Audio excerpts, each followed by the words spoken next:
તો આ દરમિયાન એક મહત્વના અપડેટ પણ આપને આપી દઈએ। ગુજરાતમાં જે સ્ટાર પ્રચારકો પ્રચાર કરવાના છે તેમાં વિવેક ઓબેરોયનું નામ પણ સામેલ છે। 40 જેટલા સ્ટાર પ્રચારકોનું લિસ્ટ ભાજપે તૈયાર કર્યું છે।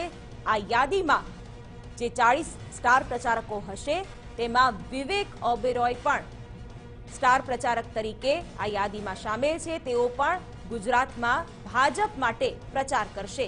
આ અંગે વધુ અપડેટ આપી રહ્યા છે ટીવી9 સંવાદદાતા रजनीश रंजन। जी रजनीश।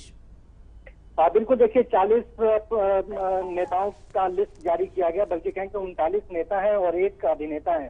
40वें नंबर पर विवेक ओबराय का नाम है और खासतौर पर गुजरात के लिए जो स्टार कैंपेनर्स की लिस्ट बीजेपी ने रिलीज की है उसमें उनका नाम शामिल किया गया है। विवेक ओबराय प्रधानमंत्री नरेंद्र मोदी पर जो बायोपिक बन रही है उसमें लीड भूमिका निभा रहे हैं। प्रधानमंत्री नरेंद्र मोदी का किरदार वो निभा रहे हैं और पिछले करीब हफ्ता 10 दिन से लगातार टेलीविजन चैनल पे और सोशल मीडिया पर जिस तरीके से बीजेपी का पक्ष वो उन्होंने रखने की कोशिश की है, कहीं ना कहीं बीजेपी के लीडर के तौर पर, बीजेपी के एक वर्कर के तौर पर वो खुद को पेश करने की कोशिश कर रहे हैं और उनके डिफेंस को लेकर बीजेपी ने कहीं ना कहीं उन पर ये बड़ी जिम्मेदारी दी है। और गुजरात के सभी 26 लोकसभा सीटों पर जब पार्टी की ओर से प्रचार अभियान की शुरुआत होगी तीसरे फेज के लिए, तो विवेक ओबराय भी उन तमाम जगहों पर जाएंगे, पार्टी नेताओं के साथ पार्टी के लिए प्रचार करेंगे। बिल्कुल रजनीश, धन्यवाद जानकारी के लिए। तो विवेक ओबेरोयની વડાપ્રધાન મોદી પર એક બાયોપિક ફિલ્મ પણ આવી રહી છે, ત્યારે સવાલ એ પણ થઈ રહ્યો છે કે વિવેક ઓબેરોય પોતાની ફિલ્મનું પ્રમોશન કરશે કે પછી ભાજપ માટે પ્રચાર કરશે। પરંતુ અત્યારે તો